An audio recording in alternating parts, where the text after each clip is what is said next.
What's good? What's good? What's good? It's your boy Marcel P. Black. I ain't gonna lie to you, bro. I ain't even much got a name for this vlog yet. So right now it's gonna be blank, blank, blank vlog. You know what I'm saying?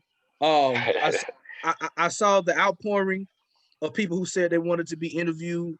When I made the post that y'all allegedly didn't see or what have you originally, and a lot of people in my inbox asking me, I want to do an interview. I want to do an interview. A lot of people on the message. Literally at this point, that post has like 165 comments or whatever. And like you know what I'm saying. And so I was like, you know what? All that's cool. And after Thanksgiving, you know what I'm saying, I'm going to start combing through people and start like, really figuring how I'm gonna do these interviews. But I was like, if I'm gonna do my first ever interview, I gotta start with one of my best friends on the planet, a guy who I talk to at least 3 or 4 times a week on the phone for a minimum of 115 minutes of time. You know what I'm saying? Y'all welcome Mr. Underdog Sensor himself, Alfred Banks, to whatever we're gonna call this podcast. What's up, man? Well, I'm honored to be the first one, dog. For real. Yeah, bro. Yeah, bro. I was just like, man, if I'm gonna, like I said, bro, if I'm gonna practice, let me practice with my nigga. So you know what I mean. So you know what I'm saying, because you're not gonna judge me too bad if I ruin this. Man. All right, so I don't think you're gonna ruin it, but all right, I got cool. you. You know how it be, man. So I'm almost. Let me see. I'm about 8 years older than you. Why are we friends? How are we friends? How do we become to be friends? It's grind, man. The grind. How do we meet? How do we meet? So apparently we met at a grassroots, which I don't remember. Well, the first time we were in the same room was a grassroots. I don't remember that. What I remember is that show was at Gulfport or Biloxi, Gulfport. I booked a gig, or Cali Mike, a guy we knew by the name of Cali Observer. He had a connect in Gulfport. I think that was the second show I had booked. Was he the best on that show? The one you did? Okay, so that was the first one I ever did. All right, word. That was like an album release party or something that Cali helped me put together, and I hit you up to perform. I didn't really know you like that, but I knew you. You know, you got down, whatever. I don't even know how you came across for me to even hit you up. I don't know. I don't remember that part. But all I know is we did the gig. The money wasn't the way it was supposed to be. You told me one thing. I guess I heard different or didn't. Nah, because to this day I didn't actually like purposely try to mess over you. So look, I'm gonna stop you. I'm gonna go back because you like 2 years into the future, right? So like, because so my mind just works, and I don't drink no more, so my mind buku clear. The first time I saw Alfred Banks, I want to say it was summer of 2009, and I was performing at Grassroots. It was probably either July, August, or whatever. And I'm there. I'm waiting. I want to say my wife was with me. No, I wasn't married at the time, so it couldn't have been my wife there. Whatever. I was there though. I don't know who was there with me, but I was in New Orleans at the Dragons Den, and I see these kids with these like pink black fingernails. You know what I'm saying? And you had these some type of high top tennis shoe with a tongue was big as hell, and he was rapping over. You was rapping over Failure. Lupe, Failure. Failure. It was Lupe, and it was a long intro, and you kept on talking about how you was gonna kill it. It was like the intro was like the beat was like Failure's already a slow beat. Yo, I swear to God, I really killed this. I'm really about to kill it. I'm about to rip it. Yo, I swear to God, I really ate this. I'm like, man, who is this nigga, man? Like, what is he like? When he gonna rap? And this is when this is before you start growing your dreads. So like you had like a little short bush, you know what I'm saying? That was and probably hadn't had a line in a while. You know what I mean? Yeah, for sure. Oh yeah, it was wild. It was you know what I'm saying? Yeah. It was a little crazy. Yeah, but you rap, I was like, oh, dude is nice. And then like, I was coming to New Orleans a lot, you know what I'm saying, to do Grassroots. And by this time, I was bringing them out here. I want to say the first time I brought you to Baton Rouge, it was I just saw the flyer. True, man. It was had to be. It was so I just saw the flyer. It was literally November 17, 2011. But Lyrica was supposed to come and he didn't come. and you came with so I want to say Truth might have replaced him or what have you, or something Okay. like that. But I remember you came with Truth or what have you, and I remember because it was you, Truth, James Jackson, D Lane, and Martin Superior, which was a hot lineup back then. Like nigga, That's like fine. early That's two that's a thousand, that's nigga, a that, that's that, a, was that's that a was a good. crazy lineup. Now let's go to this infamous Gulfport situation and why we almost got in a fight before we even became Yeah, friends. So this I is don't know. true. I don't know why. I don't know why how I got booked for the show, but we get to Gulfport and you didn't have a Maybe host. somebody referred you, dude. I mean, Somebody but referred listen, you. so Had I'm to. saying by this time you had already came to Baton Rouge, so we knew each other. Cause look, Okay. we knew each It other probably was just because like, oh yeah, let's do. Yeah, it probably was just like, yo, because let's listen, have a listen.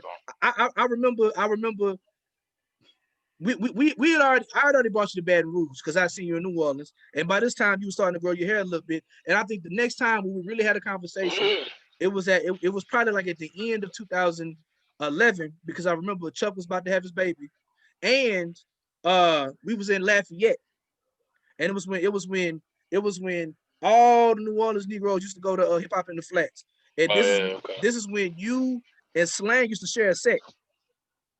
Oh wow. You used to share a set. And you didn't even have your own set. You used to share a set with Slang. And I Yeah, because I remember, used to like help him. Like yeah. yeah, And I remember you had just started a Hipsy Gypsy. Because I remember thinking like this man's I remember you telling me like how you worked at a smoke shop, but you you didn't didn't smoke. smoke. Yeah, Yeah. So by the time I want to say by the time the Gulfport show came, we had already been we had we had already been some yeah. form of rapport. Yeah, okay, okay. So what had happened was with the Your Gulfport memory is show, crazy. Your memory I is don't drink, crazy man. I right don't now. it's Because the I don't even remember sharing sets with Slang until you said that, dude. We did like 5 or 6 shows like that. That's how I it, get a lot of my early shows was because of Slang. It's crazy. But go shout out ahead. to Slice to Use, bro. Shout out to Slice to Use, man. Yeah, Slang big Um, bro. Let it boy. so the Gulfport show, I remember, um, Automatic was with me, and I remember we get to the show, and you didn't have a host for the show. So I think what happened was, I think you and I discussed something, and I think you discussed something with Automatic, but you discussed something with Automatic, and I think you assumed that he spoke for the both of us. That's what I think Probably. happened. I think you assumed that he spoke for the both of us. So what happened Hmm. was, so I remember you didn't have a host, and I volunteered to host the show or whatever. And the show was it was a dope spot. It really wasn't a spot for underground rap Uh, show. oh, not at all. I'm You know what sure I'm the saying? crowd was trash too. It was yeah. It's just it is what it is type vibe. Yeah. If you remember, like Cali Mike performed and left, everybody left with him. That's what happened.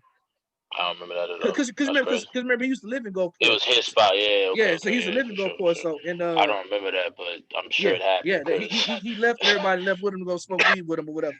But I remember I did the show, and I remember like at the end of the night you wouldn't talk to Automatic about something, and you came over to me like, man, you straight? I'm like, what you? No, I'm not straight. You know what I mean? Like, hmm like no. where And that I was bread at, cousin. yeah, I was and you was like, no, I talked to him. I was like, I don't know what you talked to him about. I was like, not only did I perform, but I also hosted the show for you. I was like, Hmm. this so and I Well, remember like I need something, cousin. yeah, but I remember like being mad as hell on the way back, and like I knew you was a real one when you called me like a couple of days later to like holler at me about it, and I don't think I was too nice to you when I Mm-mm. told you how I felt, but you was like, you know what, you right. I was okay. He a real. You know what I mean? Because I had to especially take my little lick. You know what I mean? It right, is what it is. and I like handled that terribly. and because a lot of times, man, like younger dudes, because like you the same age as some of the young dudes in Baton Rouge For who sure. who used to be like, oh, Marcel's a bully. All I do is just speak my mind. Now, granted, I'm a big guy. You do make me seem like a bully, but I just say what I think. And but the fact that you and I think it's because like you had an idea how it's supposed to go because you came up Hmm. under truth and them. Yeah, I You know what came I'm up saying? under the OGs. Yeah, for Oh, sure. geez. So like you know how to handle your business real correctly. So yeah. For So sure. like For sure. For sure. that is in a nutshell how we became friends, and then we just started talking on the phone, and we And made I took my little whooping, you hear me? Because I needed that lesson though, man. I realized like that was one of the first lessons I ever learned that business has to be straight. Because I don't really remember a lot of that, but I do remember at least having that convo with Automatic. Um, whatever the agreement was, I didn't hold up my end to it. So it was like, when I chop game with you, I talked to somebody about it, or maybe it was just eating at me. I was like, nah, I gotta holler at homie just to make sure he know that I wasn't coming from like a bad spot. And once I took my whooping, I was like, you know what? You're a real one just for going at my top and let me know how you felt. I let you get your shit off your chest. It is what it is. I wasn't coming from a malicious place. It just was a complete misunderstanding. All right. What's good with you, man? What's your career like? And literally, I was Right. what, fucking 8 years ago. Because I want to say like, so now we get into 2012, and I remember around this time, I remember it was right around the time my son was born, and I don't think I might have just got fired. So like, I had time for the play. So like I was, Sure. I'm always about my business, but nigga definitely couldn't just take that Elsky Welsky like that. You know what I'm saying? You could not. So You had to I get something had out to like there. hold it up. But yeah, so from there, man, and it was funny is so this is how like crazy I was. So I want to say this had to be spring 2012, right? So while I still had the job, Alfred calls me, was like, "Hey man, I got this show up in Denver. You want to go?" I'm like, "Let's go." Now, mind you, he's 20 and I'm 28 years old at this time. So I I was booked the 20. show. It I was was 20, 2021. Yeah, that's yeah, 2012. So I was 2020. I probably just turned. but it was We did. early July, so it was before your birthday when we Yeah, actually it was went for out my there. birthday. Yeah, for It was sure. before Sure. your birthday. 2020. I remember that because yeah, so it was like July 10th or whatever, but it was right before your birthday. So he calls me, he was like, you know what, let's do it. And this is my first time I want to say ever hopping on a plane to go do a show, right? So so he's like, I got these gigs. I got 3 or 4 gigs in Colorado. Boom. So I buy my plane ticket, not knowing where to get a cheap ticket. I just got my income taxes or whatever. So not knowing where to get a cheap ticket, my ticket was almost like $474, right? That's craziness. April 20th, 2012. I lose my job. I get laid off. My son is not even 2 months old yet, and I try everything I possibly can to get my money back. And that was like, nigga, unless it's an act of God, you ain't getting your money back. You know what I mean? I don't know who it was. So like, you know what? I gotta go to Colorado now because Gotta go rap. right. So Alfred books this show to Denver, and Alfred was 20 years old, and I think this you've been you've this who when the I first had time been you to Denver already. but who you went with? Who you went with? I think it was Cedric. Or it was what? Well, Cedric. Yeah, I think it was Cedric. I remember we performed at a place called T Rex or the Rex Lounge or something that doesn't exist anymore. But it was through him. I think I met him. I'm saying like who did you go out there by yourself the first time? Yeah, Okay. Well, I did. I can tell you hadn't planned on bringing another nigga with you Ah. because so we get to Denver and Cedric walked up to me and he was like, "Yo, I ain't gonna lie to you, I was kind of tight that Alfred brought you out here." I'm like, "Wait a minute, what kind of hospitality is this?" He was like, "But it just so happens that my DJ's from Mississippi and you know his brother and he really co-signed you."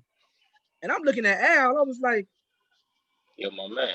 "Well, why this nigga don't know who I am, son?" And so I could tell you didn't really know how to bring a nigga with you. You know what I'm Nah, saying? for lack of better phrase. So, so also for context, and I'm gonna ask you to tell the story in a second here too. But also for context, I had no money. Neither one of us had no money. Nah, we was out here looking crazy, So, crazy. and so I literally had like my wife is at home with 2 kids under 2 years old. I have no job. Neither one of us had no money. We had a book sack full of like bootleg merch. You know what I'm saying? ASAP, Yep. ASAP. We Cardboard bootleg our own sleeves, baby. merch. Your Cardboard cardboard sleeves, sleeves baby. with the sticker on it, Turn up, turn up. And uh I had food stamps. Had them yams. So I had a book sack full of chips and honey buns. Diabetic special. You heard me. 100%. You So heard me. okay, so we do all this. We get back to YG's apartment, and He was like, oh yeah, y'all niggas want to rap tonight? I'm looking like, It's like, say, Ron, we caught a whole plane trip out here, yeah, son. Nigga about to rap, yeah. You Wild Magnolia. so then we go to Boulder and we rap in front of nobody That's show, yo. and sell no merch. Nah, we did rap. I remember they had this couple that was playing pool at the table. And they were like, yeah, just rap. Yeah, good killer. You're killing it. Yeah. I was like, yo, this is I remember I remember us being in the green room and he was like, yo, ain't nobody in the venue, but y'all still want to rap? I was like, I'm from New Orleans, brother. You better cut that damn mic on, nigga. I'm looking at Alfred like, this nigga just sent me out here on the damn wild chase, man. This nigga got me out. Oh yeah, out here looking crazy, dog. So look, I know we supposed to be interviewing, but we're really having a conversation because this tour story could be just the one, and we ain't never got to tell another one, right? So, so we go back to the room. Now, mind you, we fly in. So we fly into Denver. We catch a train from whatever to the promenade from the promenade. And remember, we have to walk. We walk to his apartment. Remember, with all these bags. We walk like, man, why did we catch a cab? Like, nigga, I'm fat, bro. Like, we walking. We walked a smile, bro. And remember, yeah, it was a nice little slab. Thank you, baby. Thank you. And remember, we couldn't breathe because the air so thin. Oh my god, yeah. So look, so all this to say, we never got a chance to really like relax or like take showers or nothing like that. So we drive back from Boulder to the apartment, and we all like taking showers and things of that nature. And I remember, and I hate this because it's so stereotypical of the fat guy to do this, but I take a shower, no cap, bro. I take a shower, and you know what I'm saying, boom, boom, boom. I brush my teeth, boom, boom, boom, and my wife told me what it was. My mom always used one ply, right? One ply toilet paper. So I'm used to getting a whole bunch of toilet paper whenever I use it to like whatever. So I brush my teeth. I brush my teeth. I have mad toothpaste on my face. So I get but YG had 2 ply. And so I got mad. I got mad, you know what I'm saying, toilet paper, boom, boom, boom. Nigga, the toilet flood. The toilet flood. And bro, when I said we was up, and so look, so we're in a studio apartment, right? So literally, there's one bed, there's one couch, a computer chair, and then like there's like a closet that this white dude was sleeping in. The fridge was some LSD in it. Yeah. Nigga. So nigga. So it's already not enough room for all of us to stay there. So the toilet flood. So YG and this old lady are pissed. They well not this old lady, but YG was pissed. Alfred was on the couch, knocked out. I was Z. I caught all the Z's. Alfred was not. He didn't see none of this. And so like YG was so pissed, and like the toilet kept on flooding, and then somebody just kind of had the idea to like turn the valve off, just stop the water altogether. And so like he was so pissed that I remember, because we was an hour behind, but I remember like I didn't go to sleep that night. And I called my daddy, God bless his soul. I said, Dad, I ain't got no money. I'm in Colorado. Can you put like $300 in my account? I'm going to get a hotel. And so when everybody woke up, I'm like, Al, we out, bro. And it was funny because it went from him being mad that I was there to being mad because I left. It was weird. It was weird, but and YG, my man, that's my guy, right? Yeah, YG smokes a lot of weed, bro, and like, he smokes a lot of weed. I remember. Anyways, man, the niggas in Denver was doing drugs that niggas wasn't on in Louisiana at the time. Let's just say that they did. Them niggas did white people drugs, bro. Yeah, straight hallucinogens. Straight hallucinogens. So we go get a hotel, and we stay literally at the Crystal Palace. Like on Breaking Bad, right? Like niggas is like white folks really coming out with pots and pans from these rooms, and like I'm sure it's all type of Lord Order SVU stuff popping in that hotel. One particular day, and I'm gonna follow the Alfred talk, but y'all gotta excuse me. This is what I do. It's my podcast, my rules. I ain't playing like Joe Budden and none of that. I'm doing what I'm gonna do. So I want to say, so mind you, we thought we had 4 shows, right? We thought we had a show every day. We ended up just doing 2 shows. And I want to say we tried to do like a record a show at a record store, but it didn't happen. So we did a show we did a show like on a Thursday. We didn't do a show on Friday or Saturday. We did a show on Sunday. We flew back on Monday. So now it's Friday, and I don't know where we went, but I remember we was we went to Colfax, right? Just like BS. I don't know where we went, but I remember we had caught a train and somebody spilled something on them, right? Oh yeah, so we did go downtown. No, okay. We went downtown, and your man Warner had this older white chick with him, and I remember she had some white pants. And then she sat in like somebody spilled some coffee in her seat or whatever, and she sat in it. But had the joint. Yeah. But specifically, I don't know where we went, but like the bus stop where we had to get off and walk back to a hotel was probably about 3 blocks, right? And when you fat, nigga, 1 block is too far, but it's 3 blocks, and then you know what I'm saying? And we walking in the hood. And so our hotel was in the barrio. And the barrio, for people who do not know, this is like the Mexican ghetto. So this is where I'm gonna pass the mic to Alfred to let him tell what happened next. All I remember is we was walking and some guys ran up on us and was like, "Hey, where you guys from?" It was from Louisiana. What y'all doing around here? Like, man, we just rapping, dog. We just rapping. Some Mexican dudes, mind you. Some real Mexican Danny guys. Trejo, and they were like Cholo's essays. Yo, for real. And I ain't gonna lie, you know, I know how to throw hands, but like I'm in a whole nother place. I'm still a kid. Like, man, I ain't built like that, son. Like, that's a whole different kind of, you know. And I just shouts to Marcel because he knew how to. They were bloods, and he knew how to talk that talk. And once he started throwing up sets, they wasn't bloods. They was. I don't want to get it wrong. Like they might have been Serenos or whatever. So it's like you got the Norteños, which is like the northern Mexican gangs, and then the Serenos, the southern ones. Whoever wear red, that's what it was. That's what it was. It was Serenos or whatever. But all I do is Marcel. I don't know how to speak Spanish. I don't know how to speak Spanish, but I know how to talk that language. You feel me? He started running it, and they were like, okay. I see you rap, huh? I was like, yeah. That wasn't it was the guys in the park. That was the guys in the park. That was scary too. But these guys, they were just like, yo, once he talked, I was like, bro, Marcel literally saved my life, dog. This is so grateful. I was so happy, dog. Like, that was spooky. And then we went scary, bro. We was in the park, dog. The homie, was it YG that was like? No. We was with Warner.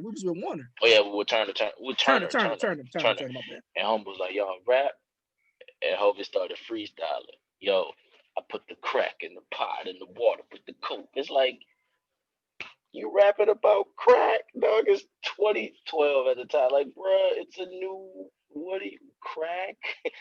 This isn't cool anymore, bro. Like. But homie really probably sold crack. Like, oh yeah, I'm sure he was probably at the point to sell crack. Like so we was walking from this place that that Turner was staying at. We was walking from the promenade there, and so like by the promenade, it's like with this big like I don't know, it's like a big part where they say every single bus station, like every single bus ends there, so you got people from all over the city that be over there. So we're walking through the park, and it's this little dude, bro. This nigga was Alfred size with a tall tee for me. You know what I'm saying? This nigga tall tee was hanging out to his knees. This nigga had braids and a do-rag on. I was just like, yo, this nigga is like 2003 here. Yeah, he's legit 2003. So it was like a fabulous extra. So like, say nigga. I'm like, oh, bro, come on, man. Like, we already made it through with the essays. Now we got to deal with the niggas. Like, this the next level, right? You know what I'm saying? The final, it's like a Mortal Kombat story movie. The final boss would have been white supremacists or something. You know what I mean? So look, but it was like, hey, come here, nigga. I'm like, oh, bro, come on. And so he was like, what's up, Turner? Who these niggas you got with you? And it's some unsurly niggas over here under the tree. I'm like, man, come on, bro. Some unsurly like niggas look like who did it and what fuck. For real, So for real. he was like, oh yeah, man, these my partners from Louisiana. They rap. And he was like, okay, I bet. This nigga pulled out a Zach Morris phone almost. Like I'm sure this nigga had a flip phone, whatever phone this was. I'm sure it didn't have no Wi-Fi on it. It was just like a phone, nigga. Like, and he pulled out this trash you just beat. need to make a phone call. Yeah, Right. Yeah. But he pulled out this trash dial tone beat and literally starts rapping about crack. And so he spit, and like you could tell this nigga really sold crack, bro. Like it wasn't no cap. Like this nigga really sold. Not a Really sold liquor crack. cap and none of them crack tails. No, indeed, it was 100% facts. So 100% authentic crack tails. he was like, all right, now y'all rap, y'all freestyle. And I wasn't gonna freestyle. I was like, man, I ain't no. And Alfred was like, all right, bro. and so Alfred, so just like I was able to speak gang language to the essays, Alfred rapped us out of that situation. He like, yo, I'm from New Orleans. I don't know what the fuck I was saying. Yeah. All I know is, bro, in that last show we did, man, at the La Rumba, never forget. Apparently that place still exists. Well, maybe not. I don't know about COVID, but it still exists. But the La Rumba, man, well, if you remember, that stage was big. Venue was big. How many people was in that bit? All of 8, nigga. We had the niggas that we came with and the staff, nigga. Bro, nobody came. When I say, you know how niggas be like, nobody came to a show and it be like 20 people? Yo, Black, nobody came to this show, B. And we on stage. I know YG performed, but who else? Some other Turner performed? No. Turner performed. Chuck City. Show did. Yep, Chuck performed. Cedric performed. Me and you. And I was like, dog, this whole trip is a bust. We took that picture outside, the one with me in the yellow, whatever. But I was like, dog, this show is a bust until those people, those lovely, lovely people, on everything we had. They felt so bad for us. They literally bought us. Like they bought us out. They literally bought us out. All we have like 7 CDs a piece, but they bought all of them. So we left buttons like maybe buttons and stickers. Yeah. You know what I mean? And we left with like whatever we left, but we sold almost all our merch, if not all of it. Yeah, we did. I don't think we left with anything. And dude, like honestly, man, I could say like that trip made us close, bro, because we was in that bit, eating that struggle pizza, eating them chips. You feel me? So this is when Domino's. So like they had a 7-Eleven up the street. So we would go buy like 2. Well, you can't see it now, but like 2 or 3 big old things of water and some chips. And this is when Domino's first came out with the 555. So every day, so once we finally ran out of like whatever I had bought with the food stamps, you know what I'm saying, like snack cakes and honey buns and chips and stuff like that, or what have you. And in retrospect, how did you even get that shit on the plane? It's not. I mean, it's packaged. Like, it wasn't open. It wasn't like it was. Oh, okay. So every day we would get a 555 from Domino's, and that's how we ate. Because we wasn't making no money. We didn't have no money, like talking about. Like we was walking so much and riding the bus because this was before Uber and Lyft. So like, you know, we couldn't afford cabs. You know what I'm saying? We couldn't afford cabs, and YG and all our homies in Denver, they didn't have cars. Yeah. So we always don't have cars like patting it bending, nigga. Patting it bending, catching that slab, nigga. Catching that slidabs. Yeah, bro. So but nah, man, that trip, like really, it was such an experience. I don't know, man. Like I was still figuring it out. You know what I mean? You were still figuring it out, but we were both enthusiastic about this thing, and like just having the enthusiasm and that sheer like I really want to do this. Because you could have, I mean, you wasn't gonna take that $400 L, but you could have just stayed at the house. You could have just took your L and just stayed at the house, you know. But you were like, you know what? All right, bought the ticket. I do rap, so we might as well go out here and make something of it. And it was a bust, but we made a relationship with Cedric. He's the homie forever. That's my man. I'm doing a project with him right now, you know, even after all these years. And you know, we still know Turner. So if we ever go out to Denver again, we got some homies, you know what I'm saying? So, and it was our first experience of what not to do when you go into it. Like that was probably the For real, best. That was probably the best learning experience. So like I said, like we've been super close ever since, man. Like I said, we hadn't. That was probably the most we had been around each other consecutive days. But like we was out there on some like this is all we got is us. And then like understanding like so the thing that's cool about Denver is that like um we both come up on the Truth Universal, right?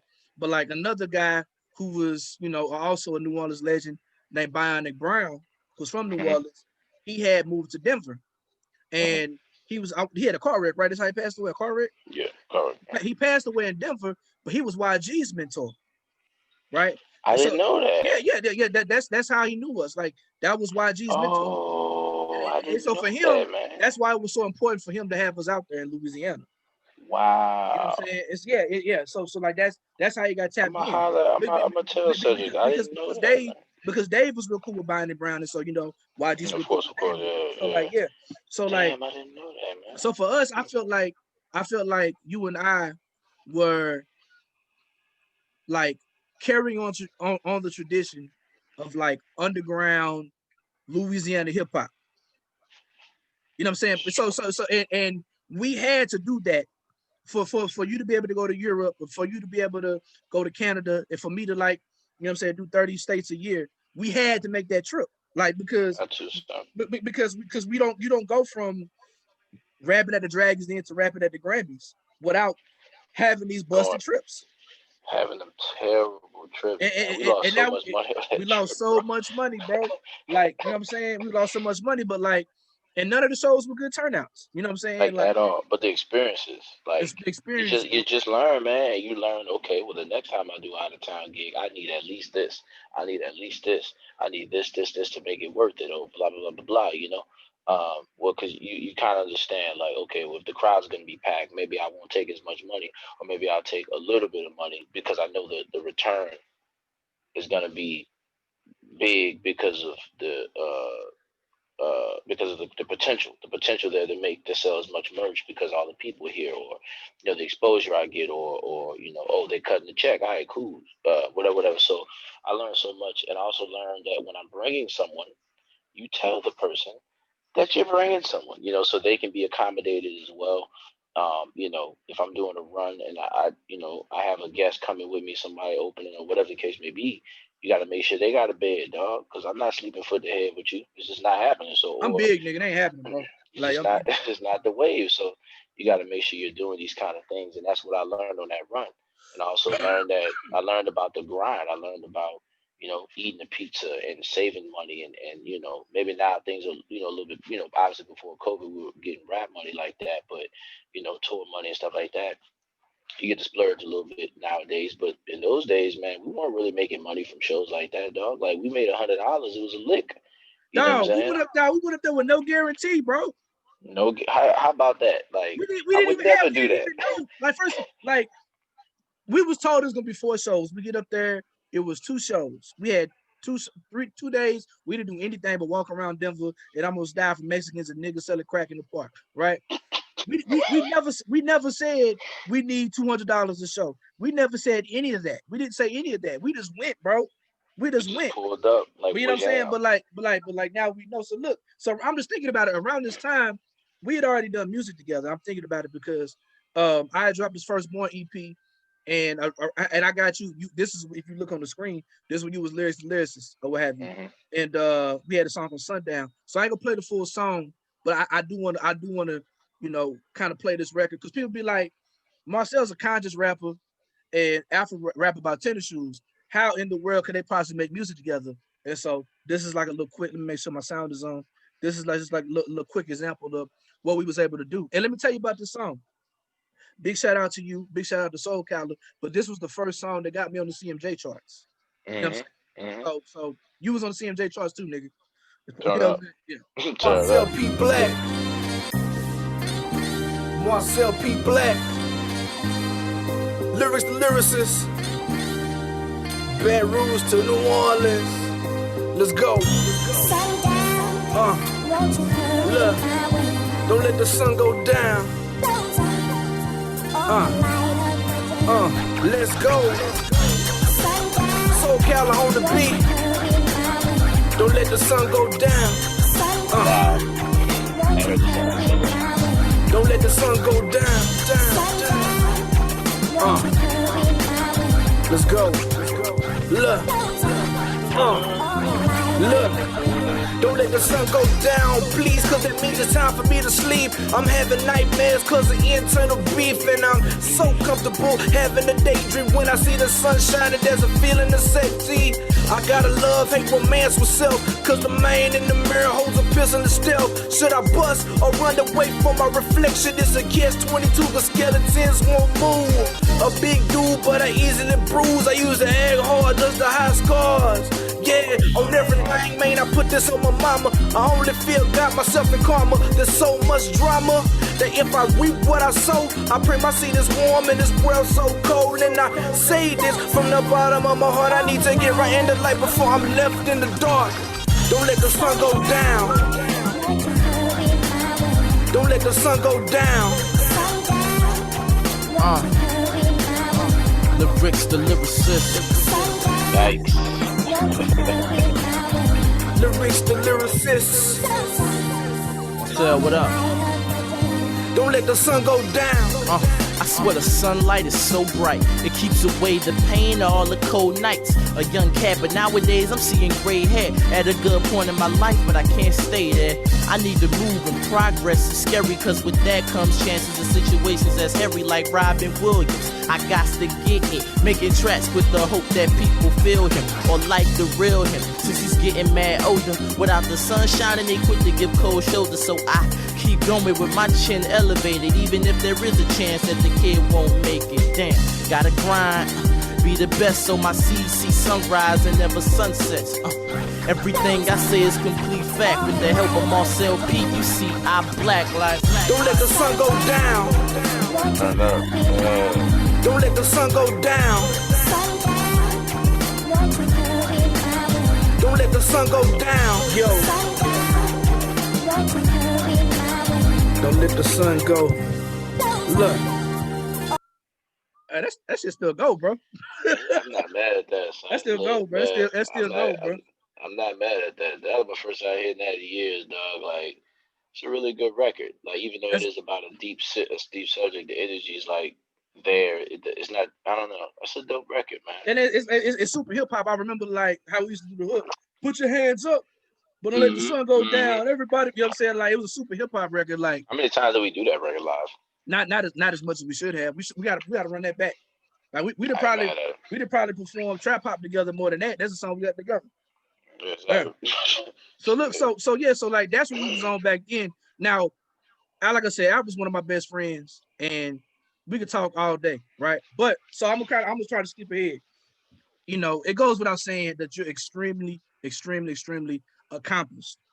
Touring, you know what I'm saying? He's been to Germany, he's been to Spain, he's been to Canada, probably about 27, 30 states overall altogether. Yeah. Yeah, roughly. but roughly, you know what I'm saying? Touring with Mega Rans, touring with Mickey Fax, opening for the Wu-Tang Clan, opening for Designer, you know what I'm saying? Just like Lupe, Mac Miller. Like yeah, a lot of people, yeah. Charted on billboards with the Beautiful. I mean, he probably, you know, both of us may be under consideration for a Grammy right now. You know what I'm saying? This is true.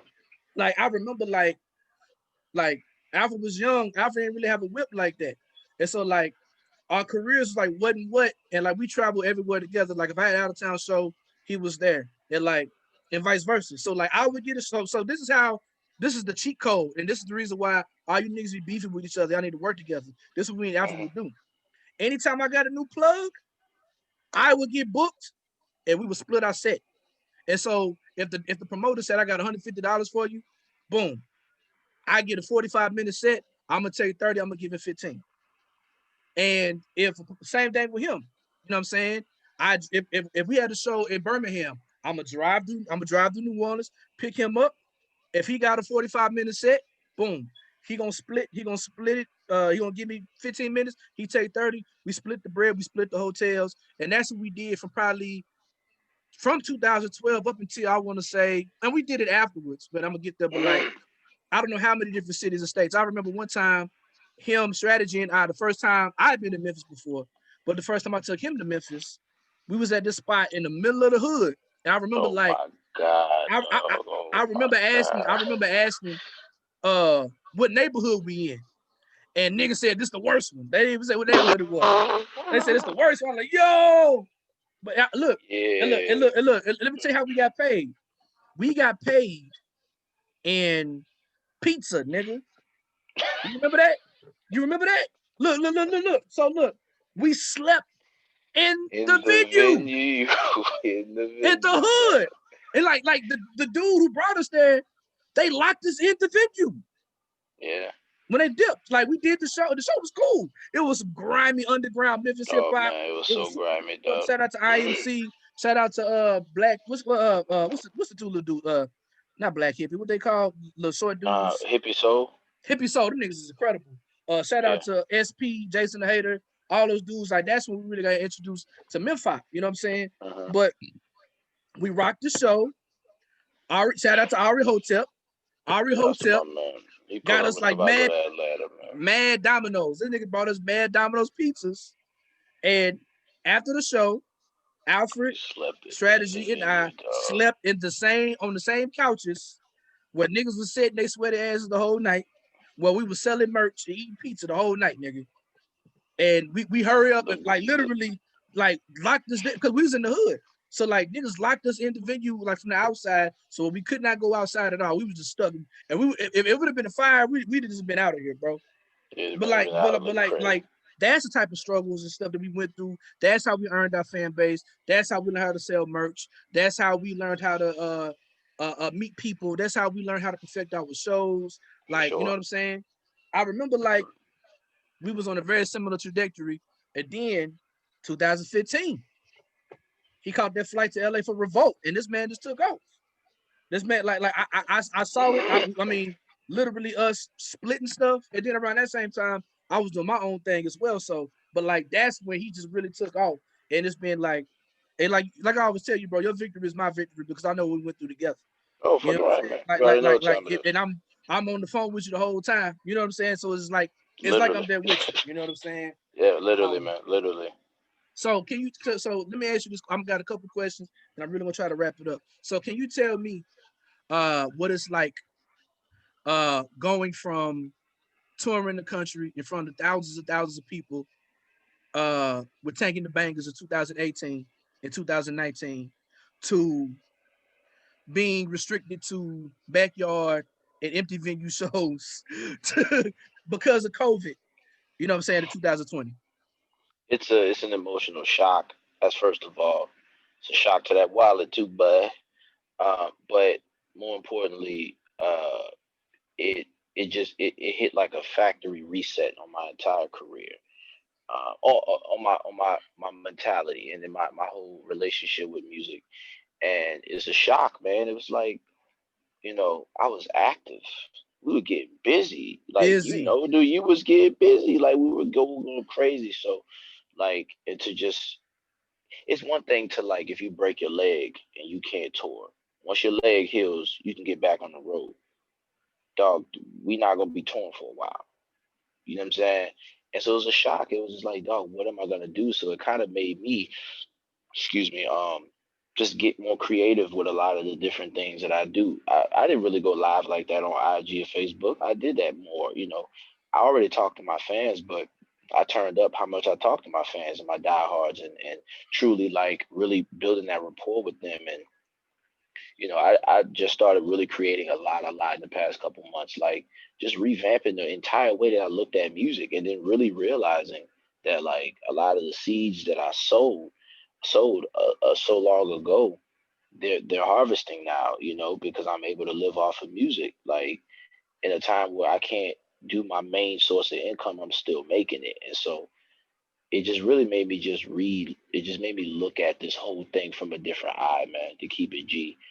And I'm sad because I want to tour. I want to go visit my fans in different places, and I want to meet new people, and I want to travel. And what's better than going to the Nike factory before the show, dog? Like, come on, man. That's what it's about. It's the experience. copping a hat for every city you go to, copping a pair for every city. I could tell you what cities I bought my sneakers in. You know what I'm saying? So for having that taken away from me, man, it broke my heart. But outside of like for a personal tip, it was needed and I needed it. But from a professional standpoint, man, it really like I don't know. It was a shock. It was a shock, a morale shock, a shock morally. Um, I don't know, dude. It caught me so off guard. You know what I'm saying? But in all honesty, it was a blessing in disguise, man. I think we all needed to sit our asses down because you and me both were going really hard, and we needed to sit down. We needed to take a break, take a breather. And we're human, man. At the end of the day, we gotta work like robots because we don't really, I got a manager, but you don't even have a manager. Like you do this everything yourself. So like I got a manager and I got a couple people around me that really work, but even still, we still got to work like animals because we don't have deals, we don't have major backing, we don't have none of that. So we gotta like, I get good looks and I make what I make do with what I get, but I don't have like hundreds of thousands of dollars behind me. So every single thing I do connects to the next thing, to the next thing, to the next thing. So, but it took the time to just sit your ass down, man. It's okay to sit down. It's not the end of the world. And look, I'm gonna say this too, man. Y'all niggas rapping during the pandemic, bro. Y'all fucking it up for everybody else who really get money for real, for real. I understand you tired, you tired of being in the house, but man, you're not about to get you're not about to get a deal for rapping at a barbershop or a studio or empty gallery. You know what I'm saying? During the pandemic, like I understand, like, and I get it. Like for some people, it's like more of a hobby. It's like a professional hobby, but like. All the people really getting money from rap and really touring, we at the house. We not just doing super spreader shows because we bored. I go like y'all cut the super spreader shows out, bro. And yeah, and you rap over your vocals. And you rap over your vocals. What you rapping on vocals on the pandemic, man? Come on, bro. See, like I've done a couple of gigs through COVID, but I'm on some joints where it's like the fans got masks on. If the venue holds, or not venue, the space holds 100 people, there's only 30 people there. So there's space for, your 6 feet social distancing. When the people come up to the merch table, we hitting the elbows, we not dapping off. Niggas just hitting the Germex before they touch my merch. You dig? We're taking, because we're professionals, and most people that come to those shows, they're fans, but they're also musicians themselves. And so they understand the practices that we need to practice, the things we need to implement to keep this thing going.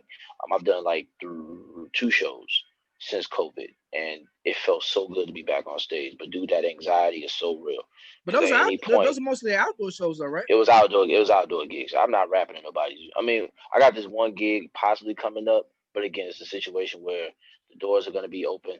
The capacity will be at like a fourth. You know what I'm saying? So it's not really, but the anxiety's still there, man.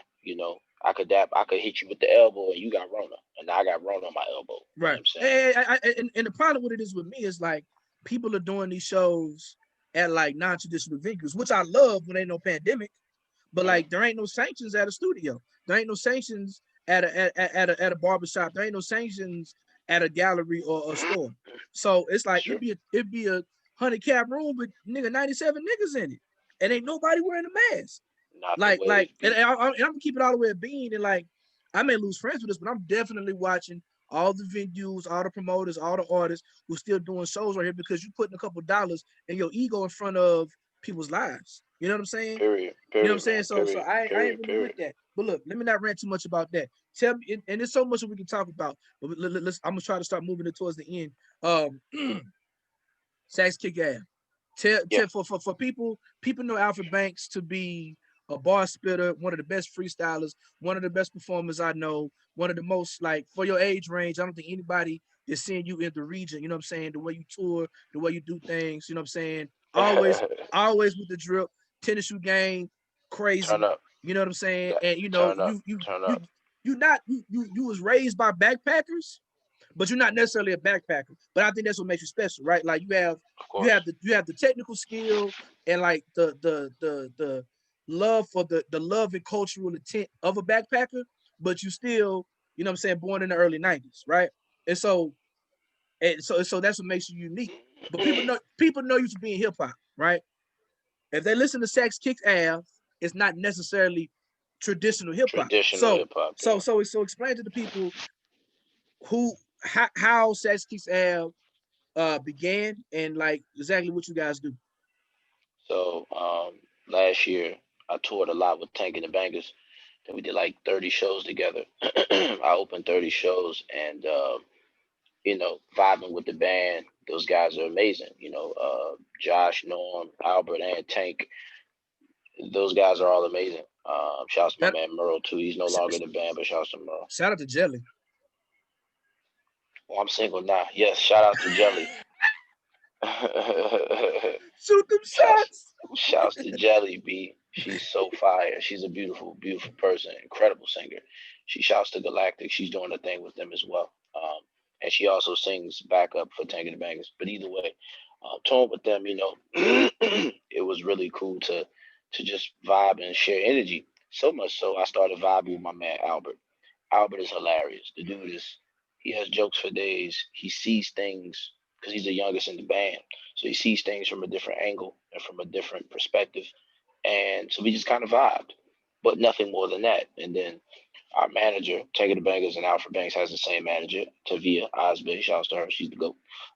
She was like, you should get in the studio with Albert. And I was like, okay. And I can't lie, man, I'm not the most social guy on the planet. So like when I got in the studio with homie, I was just planning on making one record and calling it a day. And we got in the studio, man. We laughed for like 3 hours of the 6-hour session that we were doing. You know what I mean? So it was just like, wow, this dude's really cool. He sent me another folder with some beats in it, and I wrote to those. Did like 4 joints, and he was like, "You want to make this a thing?" And I was like, "Yeah, let's make it a thing." And SaxKixAve was born. He plays saxophone. I've been saying this. He plays sax. I'm in the kicks, and we both live on streets. You heard me? So we out here in these streets. You heard me? We out here in these streets. You dig? In these avenues. So SaxKixAve is like it's R&B. A little bit of funk, very experimental, and I'm singing more than I'm rapping. Granted, I'm still barring you, putting bars there, but like we're doing more like creative stuff than just straightforward hip hop. And more, when I say creative, I mean more experimental. That's just the best way to put it. We're experimenting more, and man, it's been one of the best outlets I've ever had to just kind of get the things that I've always wanted to do out into the atmosphere and into the world. And it's a place where I could be more honest with my range as a creative, because in hip hop, I won't say in hip hop, but like a lot of it, you're kind of in the not a box, but you're just in this parameter that you kind of got to stay in. And with SaxKixAve, I'm not in that box. I'm not in that parameter. I'm everywhere. I'm all across the board. I'm so happy to have this opportunity. Shouts to Albert, Grammy nominated musician. So SaxKixAve.com is the website. We dropped an album called I Don't Wear Suits, which is right here on screen. Really well. Yeah, man. Make sure y'all. This man. First of all, this man got Mickey Fax and Tank on his album. You know what I'm saying? Yeah, no doubt. If you watch it right now, boom, here it is. It's SaxKixAve, Bandcamp.com. The album is I Don't Wear Suits. You can get your vinyl, you heard me. You get your turn up. You know what I'm saying? Y'all got CDs too? Y'all got CDs on? No CDs, man. Albert did not want to do CDs. I was like, dude, when we tour, we gotta do at least like a 50 run or something. Like people are gonna buy them. No, dude, no one's gonna buy CDs. I was like, watch when we hit the road. We're gonna sell 50 CDs the first like 3 shows. Watch. 100%. For sure. All right, so look, you got a new single, right? Yeah. With add SaxKixAve. Yeah, sure.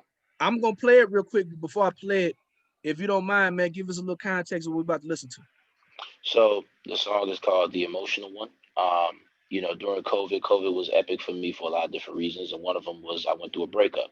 And the song is called The Emotional One, and I talk about the breakup, and I'm very candid about what happened and what was going on, at least my perspective of it. And it's a song that really goes there, and I'm very proud of it. Very, very honest, and yeah, that's the song. Oh, this is The Emotional One by Alfred Banks is it Albert Allenbeck? Was it? Yeah, Albert Allenbeck as SaxKixAve.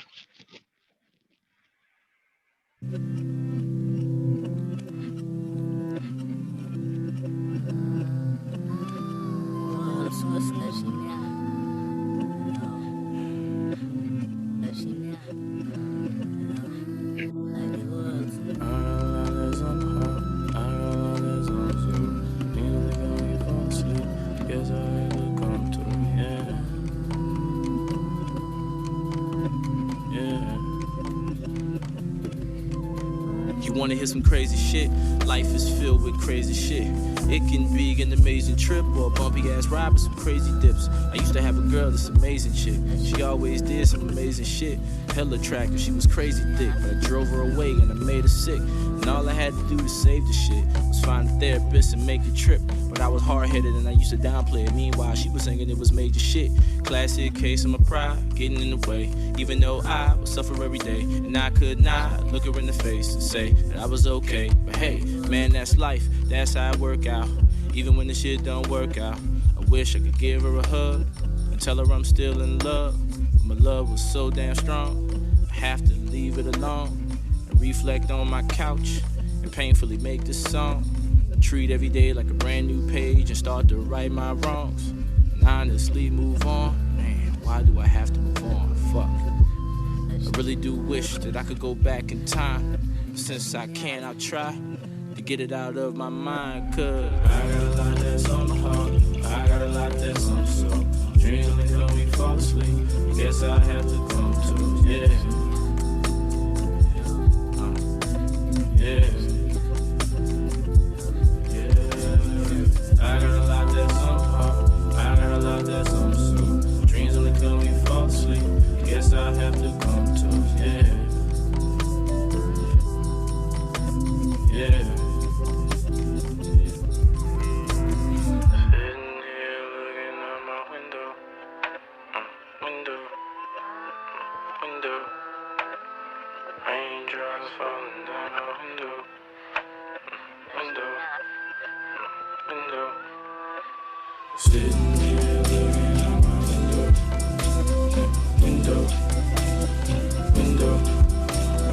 Teardrops falling down my window.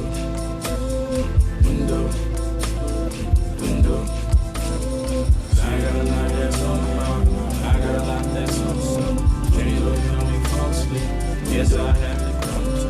Yeah, teardrops falling down my window.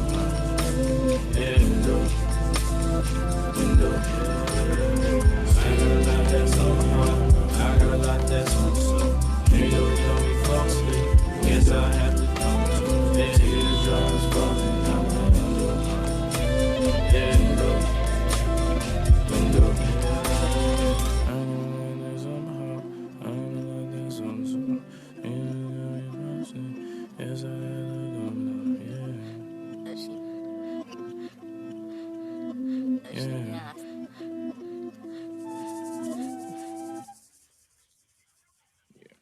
The last part I actually was freestyling.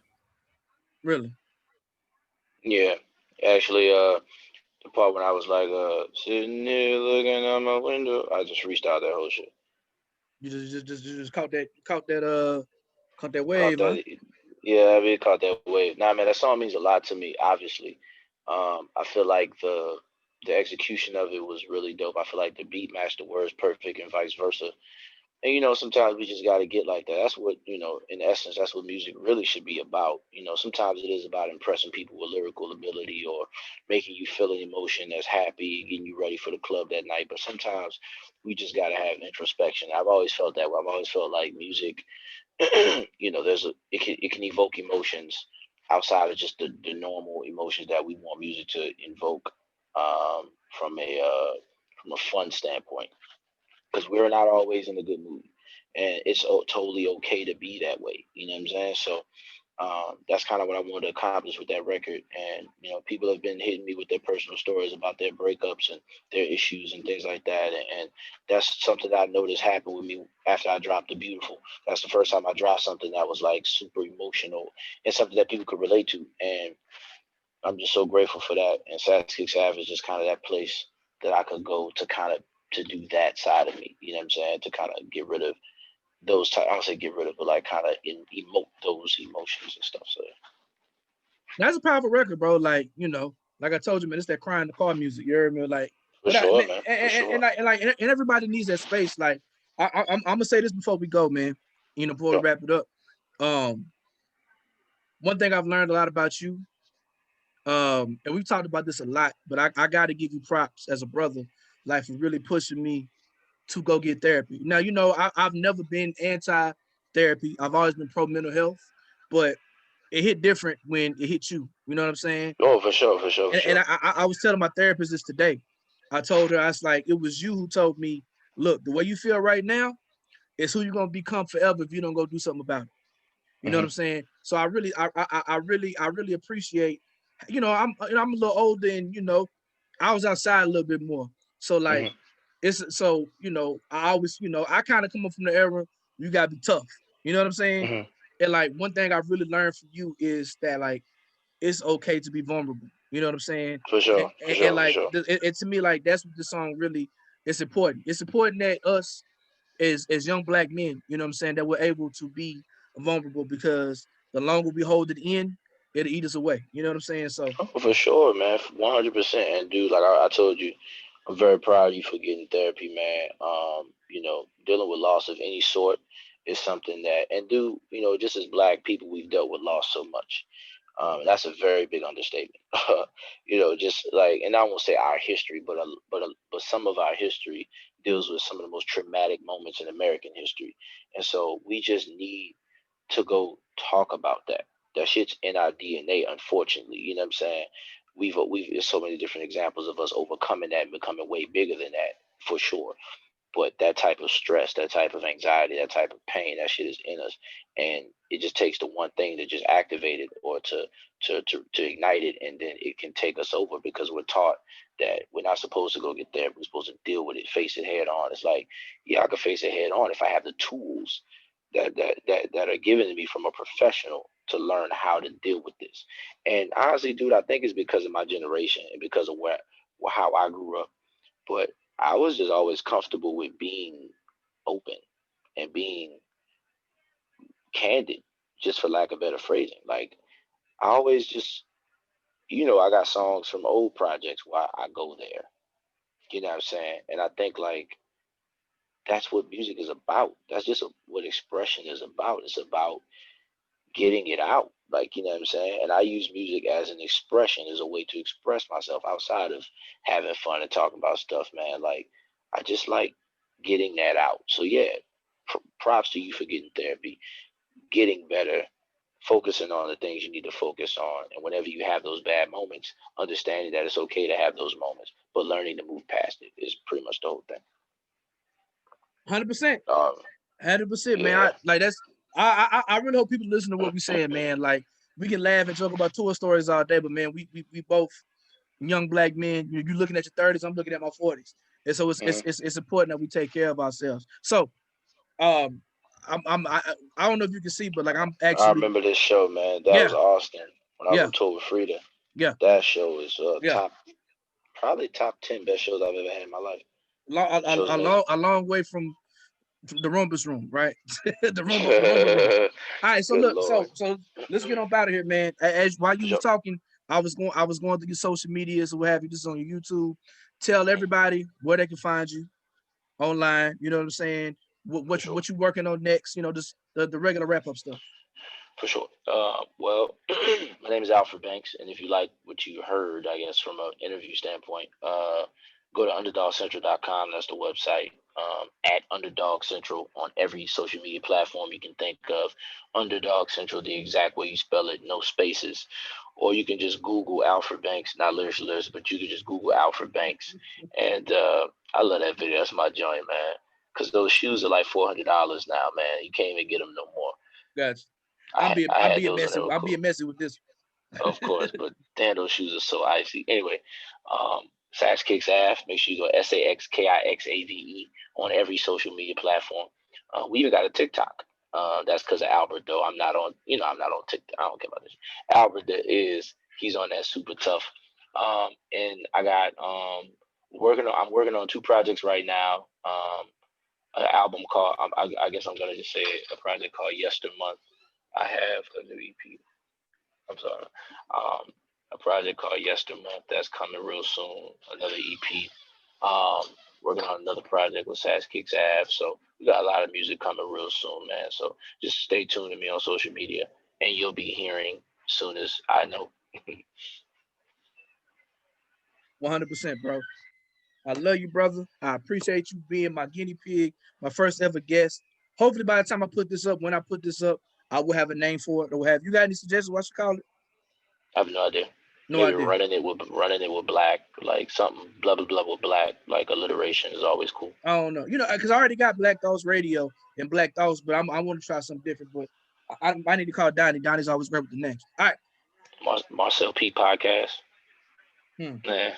P is for podcast. I don't know. I don't know. I'm gonna figure something out. I appreciate you, bro. And I'm gonna let you know I don't know how to do no type of editing. So what's in this video is gonna be what's in this video. You know what I mean? I don't know how to do none of that. And hopefully I'm gonna learn. Shout out to everybody who said they want to be interviews. This is just like my test run, but it's a powerful test run. Like a lot of people don't start off with their first ever interview with somebody as accomplished with you. So it's been my honor. After Thanksgiving break, I'm gonna come through the list of 150 niggas who said they want to be interviewed, plus and we're gonna take it from there. Love you, brother. Y'all be good. Boy. Peace.